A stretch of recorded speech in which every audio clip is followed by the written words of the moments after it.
well, screw those East Coasters. You're in California. Woohoo. Just kidding. As you can tell, I like to have fun. And we start off each show. And to be honest, this is just a conversation so people can get to know who you are. My whole 48 people that follow me now. But the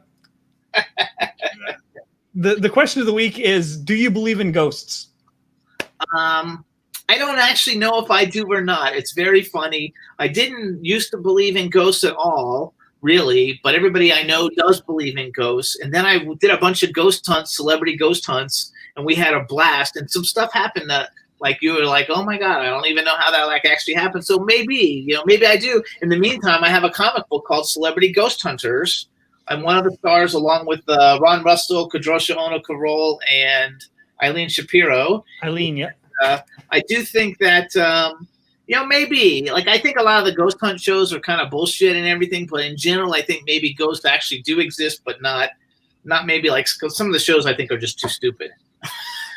Well, so here's the thing. You don't know that much about me, but I'm actually a stage hypnotist. That's my job, my real job other than this show. And one of the things I've done is seance work and stuff like that. And I'm sorry, everybody, it's bullshit. I'll straight up call it. There are things that happen, of course, that are hard to explain, but most of them can be explained. When you are doing your interviews, and you've interviewed everybody. I've been looking at your guest list. You've interviewed everybody. Do you have a favorite one over the years that you've done? Different ones are good for different reasons. I don't know if you know who John Barrowman is, but John Barrowman, a little bit. He was in I should have all those actions. What's the Doctor Who? And then he had his own spin-off series, and now he's on the Legends of Tomorrow or whatever the Legends here. He was on Arrow. He's the Dark Archer on Arrow. Anyway, he was one of the best interviews we ever had. We got 10 million plays. Holy cow!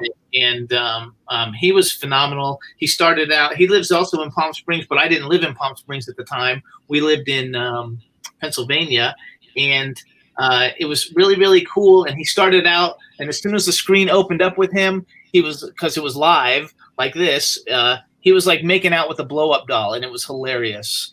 And the whole show from then on went all the way through, and it was really, really good. It was so much fun. We had a blast. That's fantastic. I love that. So the concept of your show, where did it begin? Because I know you're not even really that old of a show. So where did this come from? Actually, we are. We're one of the first streaming shows. It's called The Jimmy Star Show with Ron Russell, that I do with my host, Ron Russell, with my husband, Ron Russell. And we've been on the air for 13 years. Okay. So we've been on the air a pretty long time before everybody was streaming and doing it. And I originally started the show because I thought it would be fun to interview people who I loved growing up. I was in high school in the 80s and college in the 80s. And so I basically started out interviewing all like the famous people from the 80s. And then it just kind of branched out. I love horror movies. And so we would get all the famous horror movie people on. And then when Ron came on, we kind of like branched out bigger and just started doing all celebrities. And we've been doing it for 13 years. I've been doing it for 13 years. That is a long time. I meant for in the whole thing like late night TV and stuff like that. I didn't mean just streaming, if that makes sense. But one of the things that I've had to overcome, and I'm sure you may have had it too, but is the fear. When I was talking to Laureen Landon a while back, who is a pretty big star when you actually look at what she's done, I was a little bit scared, and which is a weird thing. Have you ever been scared when you're interviewing people? You know what? I wouldn't say scared. My very first show that I ever did, we had Joya Bruno from Expose come on the show. And Expose was a huge girl group, They had actually they were the biggest girl group ever before Destiny's Child, I think. Like, they were one of the top ones. And I literally wrote everything I was going to say for my opening on a piece of paper and had to read it. And even then, I kept losing my breath. And losing my speech, whatever, because I couldn't like talk and stuff. And so I have had it happen every once in a while. And once in a while, like we go to a lot of red carpet events, and once in a while I will meet somebody, and for some reason I get like all tongue twisted, and I feel like I lose my breath, and I have to like breathe in between every couple of words. And I don't know why that happens, but it's only happened a couple of times. But once I got something and people enjoyed it, then I didn't get nervous anymore.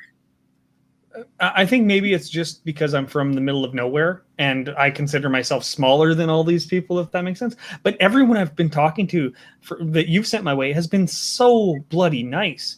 And I think that's what people don't realize is, yes, there's a publicity part of it, which we'll talk about World Star shortly.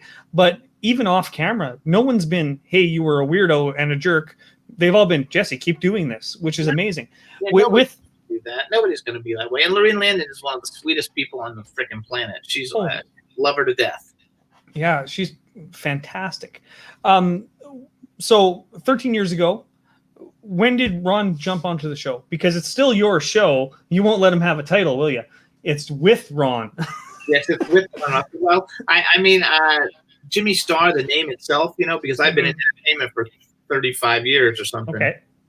So my name has opened up a lot of doors because I've been very particular about it. So it started out, it was the Jimmy Star Show. And then when Ron came on, it was still the Jimmy Star Show. And then once we went on TV and it went from radio to TV, then it became the Jimmy Star Show with Ron Russell. And that's awesome. Really, he's got top billing because I'm the fun factual guy, but he's the guy who says all the off the wall stuff, that everybody loves because he's older and he's not politically correct whatsoever, and he just says whatever he thinks. And so sometimes it comes off terrific, sometimes maybe not so terrific, but it's always meant in fun and to have a good time. Yeah, we live in a strange world nowadays, and we can't be sure. As a straight white man, and yes, you may be gay, but we still have to worry about what we say, right? Sometimes because it could affect others. Yes, we have to be careful. Yes. When you consider, I want to get a little bit personal, if that's okay. Are you okay with that? Absolutely. So, in Canada, gay marriage was allowed about 10 years ago. In the United States, when did that actually happen? It wasn't very long ago, was it? I don't know exactly, but I've been married for 8 years, so it's probably 8 or 9 years ago. When you see young people today that are still struggling with coming out and stuff like that, what advice would you have for them as a gay person? And I know this isn't the route we probably should take, Jimmy, but I was just wondering if you have anything that you would like to give some advice with. It depends on where you live and what your family is like. Okay. My family basically originally at the very beginning disowned me when I came out as gay, and I didn't talk to them for many years. I think that, if you live in some place like California or Florida or New York, it's really okay. They have huge, great gay populations. If you live in middle America, and your families are Bible thumping Baptists or something, maybe you have to wait till you're older to come out until you get out of the house. You always have to be careful about safety. Your own personal safety. And so it's really I don't think there's a blanket answer for that. I think it goes with everybody. Everybody's got to have to figure out their own way to how they're going to do it. I mean, I was old. I was 25 when I came out. You're 25. That is well. You're of the generation of the standard bearers for the movement, right? So I'm a little younger than it, but yes, I'm around it. I'm 55. Okay. So I'm 55. So yeah. Okay. My father-in-law as well. He is gay, and he's about your age. And I always have questions because it's something that I can't understand as a straight man. I wasn't oppressed in that way, or shape, or form. Ron told me to go towards the controversy, so that's part of why that question was there. and talk about sex, because sex sells. Sex sells. But and I also like to get to know who you actually are, because yeah, it's a weird thing. So over the years, you've interviewed so many people, and you have World Star PR. What's World Star PR all about? Shut up, you guys. Hello, puppy dog. Oh, quiet. Hang on. Let me get rid of go outside. It's all good. It's all good. I don't know what the hell they're barking at. I'm sorry, everybody. I'm back. World Star PR is the PR company that I founded with Eileen Shapiro, who's my partner. She's a New York Times bestselling author, and she's fabulous. She lives in New York. I live in California, and we work with really famous people and up-and-coming people. Basically, we're an entertainment PR company, so we work with authors, musicians, actors, filmmakers, directors, models, pretty much anything that we can find a way to, podcasts and stuff like that. We work with a lot of those to promote those. Any way that we can help, as long as it's entertainment, somehow entertainment oriented. That's awesome. And you can find out all about us by going to jimmystarsworld.com and hitting the World Star PR. That's right. Hit the little tab at the top that says World Star PR, and it has all the information. That's awesome. Yeah. Your site's scrolling below as well. So if people want to click that, whatever. I see you got a collection back there. Yes. I see Darth Vader and a skull. Is it your collection or is it Ron's collection? It's my collection. Oh, what's your favorite piece? And you can grab it if you want. No, I don't ever take it out of the case. It's a tile. It's an alien tile. It's up here. Okay. It's an alien tile from the movie Alien, made by Lance Henriksen, who's my favorite actor. He didn't sell them. He just made them, and he gave it to me as a gift. And on the back of it, it says, "Jimmy Star, you're cool as shit." And he signed it. And then right next to it is an autographed book by Clive Barker, who drew a big picture, like a one-of-a-kind picture inside the cover of the book for me and gave it to me as a gift. That's amazing. That's probably my two favorite things. But everything about, I don't know if you can actually see. Let's see. I'm sorry for getting too personal and looking through. You have a Ninja Turtle. Sweet. The entire room is action figures all the way around. That's a Warner Brothers Batman. No, that's Michael Myers from Friday the 13th. Oh, okay. And I actually have anytime somebody comes on my show, if they have an action figure, I buy it. So about half the action figures in here are people that have been on my show, and then out of those another half of that, they're all autographed to me. Awesome. And so like I'm a big collector. I freaking like love it, and I like horror movies and superhero movies are my two things that I like. So, what's your favorite horror movie that you can remember? Well, I'm a big fan of The Lost Boys, which I don't know if you consider it exactly a horror movie. It's a vampire movie. It's not super scary, but it's like one of my favorite movies, and I was friends with many of the people that are in it. And I like the Saw franchise, the first couple of movies. I like all of them. Friday the 13th. I'm friends with Doug Bradley, who plays Pinhead, so I like all the Hellraiser stuff.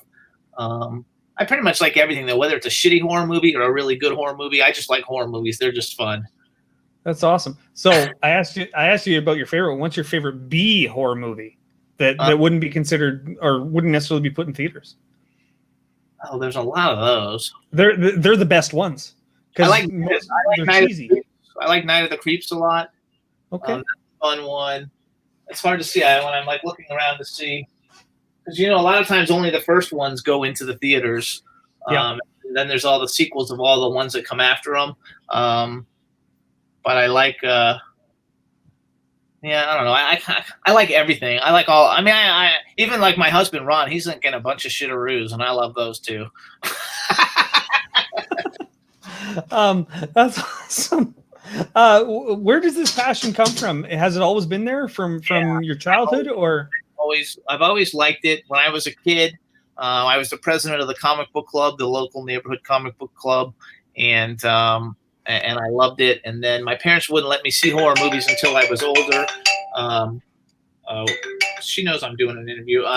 My parents wouldn't let me see horror movies, so I didn't get to see any horror movies when I was growing up. As soon as I hit college, though, I saw everything. The Exorcist was the first movie I saw, and then I literally I see everything, and I watch all of them all the time. I watch tons of horror movies. I'm friends with most of the major horror movie stars, and all my friends who do indie horror movies and stuff in LA that we go to all the premieres for. I love to support anything that anybody I know is in. That's fantastic. I want to back up. Where is this? Where are you? Where am I? I'm in the middle of Saskatchewan, Canada, which is. Do you have any idea where that is? Someplace fucking old. You know where Toronto is, and you know where Vancouver is? Divided in half, I'm in the middle. Okay. I'm north of Montana and like North Dakota. So I'm in the middle of fucking nowhere, to be honest. Okay. You can tell I have an accent, and I've been told that, but I have no idea that I have an accent. I think I talk like everybody else. I want to go back into your childhood, into the despair. No, I'm just kidding. I want to go back to your comic books and where where the love really started for all the weird stuff that you do. It's not weird, but it's different than a lot of people. What comics did you read? Do you remember? All superheroes. Big fan. I'm a Marvel and a DC fan. I've been in a ton of Marvel and DC movies, and I think that I always like the kid stuff. So like the Teen Titans, anytime it's like the kids superheroes, like I always like it, So like the Teen Titans were one of my favorites. I like the Defenders back in the day. I don't like the way they do it now, but back in the day when they had like all the really good people, Fantastic Four was big for me. Spider-Man. And X-Men, all that stuff. I like all that stuff. That's awesome. And Aquaman was always my favorite superhero, and even now in the DC universe, like Aquaman's my favorite. Really? Even after years of being considered, he talks to fish. Yeah, that image. There's something about Aquaman that I've always liked. Like I can remember as a kid, like my parents for Christmas, would get me action figures. Every year they would get me a new Aquaman because I would like destroy it, by Christmas time. By the next Christmas, he would be all beat up. So every year I would get like a new Aquaman because he was just my thing. Aquaman was the only action figure I actually had growing up, and it was a hand-me-down from my sister. It was orange, had that orange shirt that was like I don't know what to say it was, but it wasn't an actual shirt. It was plastic, and it was like snake skin almost. It really felt weird.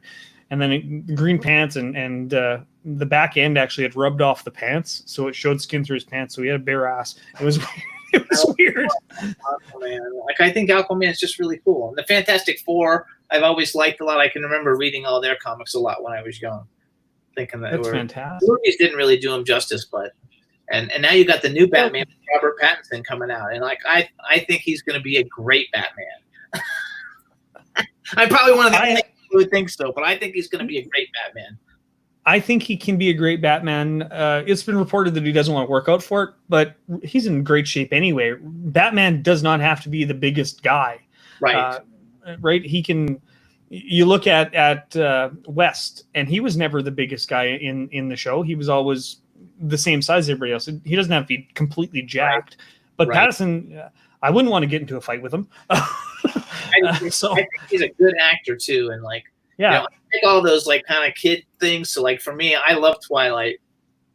I would post up all the jokes that, like the Lost Boys jokes, making fun of Twilight jokes that real vampires don't twinkle or sparkle and stuff like that. But in reality, like I thought Twilight was fun. I love Harry Potter. I like all that like fun stuff. The fact of the matter is he was in a huge blockbuster movie. So let him be in a big, huge blockbuster movie. Whether a person agrees with it or not, who cares? There's an audience for it, right? It wouldn't be a blockbuster otherwise. So not everybody can be right. Was that dog or Ron? No, that's me. All good. I think it's all good. So where do you see the Jimmy Star Show? Where do you see it going from here? Because you're already the number one show on the internet, are you not? Yeah. So where do you go from there? It's kind of like hard. First of all, it's the Jimmy Star Show with Ron Russell. I have to always make sure everybody knows it's the Jimmy Star Show with Ron Russell. And I'm not sure where you go because we're too unfiltered for regular television. I would love to be on HBO or True TV or one of those channels, but we're so unfiltered. And if we became filtered, I don't think people would like the show. And everything that we do isn't correct. We talk about boobs and we talk about things that people, some people are offended by. So I think that we would never be able to be on regular network television. So I don't know where we go exactly, but I would love to be on like an HBO or something like that, like Bill Maher's on HBO. And I think he sucks and we have more viewers than he does. And he's getting paid a ton of money to be on HBO. So I would like to try to go in a vein kind of like that. But if not, we just have a good time.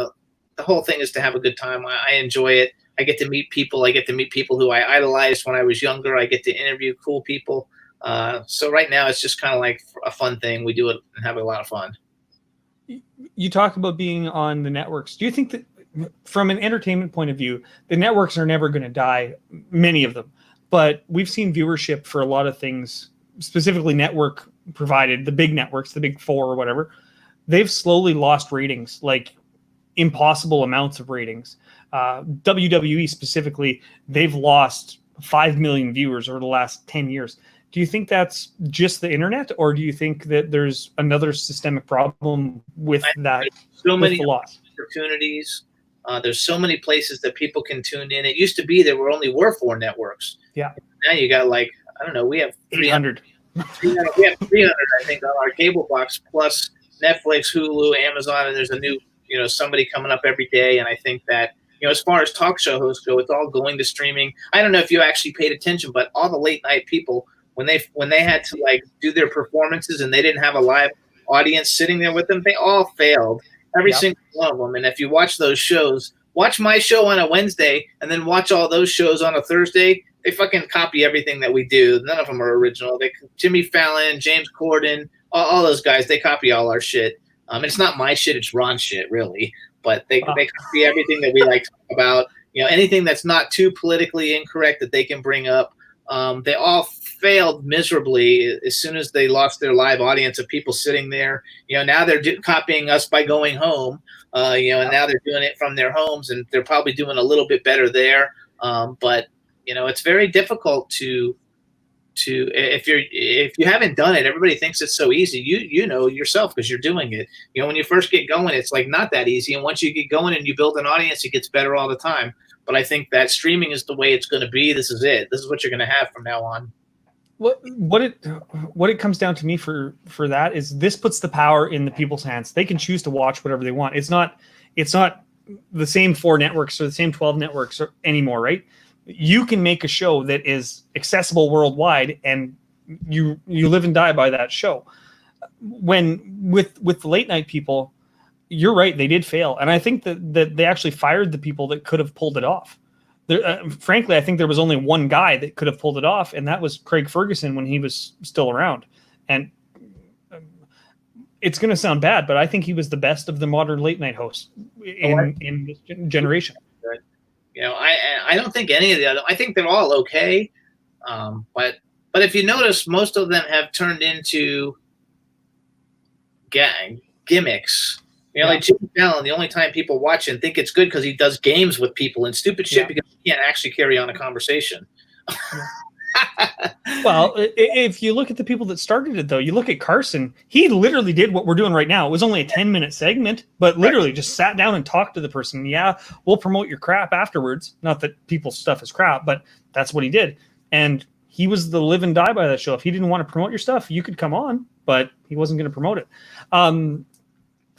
So speaking about promotions, where can people find you so we can make sure that we have everything? We've got JimmyStarsWorld.com. You go to JimmyStarsWorld.com and it takes you to everything. I'm Dr. Jimmy Star in social media. So Twitter and Instagram, it's Dr. Jimmy Star. And Facebook, I'm just Jimmy Star. There's the Jimmy Star Show with Ron Russell on Facebook. And Ron is Ron Russell Show on Twitter. But I'm most popular on Instagram and Twitter, so I spend more time there. But with everything going on in the world, I've been spending time on Facebook just to see kind of what's going on and how it all goes, because there's so much stuff and it goes by so fast. There's so many things going on. So I watch all of that, and that's it. That's where you get me. Awesome. We got about 6 minutes left. What are the projects you're currently working on that aren't out into the world yet that you know are going to come out for sure? Is there anything that you want to talk about a little bit? I'm an actor, and I'm not really a good actor. I actually suck. I'm in a lot of things, but the reason I'm in them really is because I know how to promote, and people want me to promote, so they know, if they've got a film and they put me in it, that I'll promote it. So you'll never see me in a movie as a major character. You'll see me as the guy who comes in who gets like 2 lines. And I'm okay with that because then I get to be a part of it, and it's fun. And I enjoy it. Ron, on the other hand, has lots of lines and stuff because he's a really good actor. So I started producing movies. I produced a couple, and now I'm in process of producing a whole bunch more that they're not coming out yet because I haven't found money. So if anybody's interested in getting into the movie industry, I've got projects from $150,000 to $15 million. And you can contact me at JimmyStarsWorld.com. But I'm producing. I've got great films, that I'm hoping will be coming out. Everything. We're going to be shooting a lot of our films on the East Coast, and everything is opening up there now. Like Tyler Perry Studios are starting to film in July, and a lot of things are opening up again. Hopefully, if everything that's going on in the world calms down, we'll be able to do that. So I'm hoping to start shooting some films very soon. We're also working on a Celebrity Ghost Hunters movie, more of like a comedic movie to go with our comic book, though, and not like, that's what I think is wrong with all the Ghost Hunter shows. Like there's no fun in any of them because everybody takes everything so serious. And so, with us, it's fun. If you watch our video, if you go on in Jimmy Star's show with Ron Russell on YouTube, you can find our ghost hunts that are on there. They've got hundreds of thousands of views on them, and they're fun. Like we're peeing on the wall of the sanitarium that's like done, and we do all kinds of like little things that just make it funny. So when the scary stuff happens, that's cool too, but it's not like so serious, like, oh my God, and you're crying because you're so scared and stuff. It's like we're going through it all. We're seeing all the kinds of like creepy, cool things, and also having some fun with it at the same time. And that's what our movie will be about. That's an awesome way to put it, because a lot of do you know what mentalism is? No, what is mentalism? Okay. So psychics and magicians combined. Mentalism is like the ability to read people's minds, but not calling yourself a psychic, because psychic's a bad word. Now, there's this big controversy that mentalists got too serious, because there was an old one named Dunninger way back in like the 40s and 50s, and he would be really, really serious with what he did, and it was basically just a psychic act.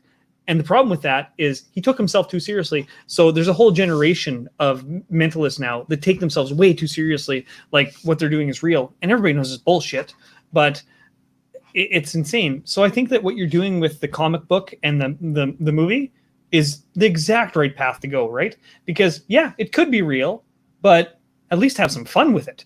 Nobody does that. Nobody does the fun, so we're trying to do the fun. And Ron is so hilarious when we do it. And our premise is every week we bring on a different celebrity to go with us. So we're all well known, and then we'll bring on a famous person, to go with us, and we'll go do it. And then we'll put all the footage into like some kind of cool movie, fun movie, kind of like the Practical Jokers did a cool movie.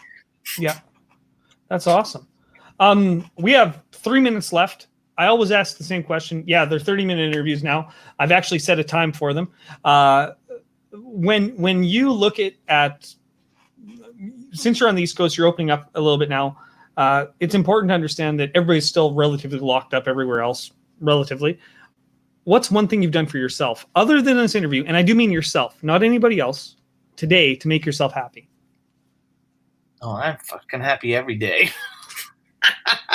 I love my life, so like everything I do is for myself.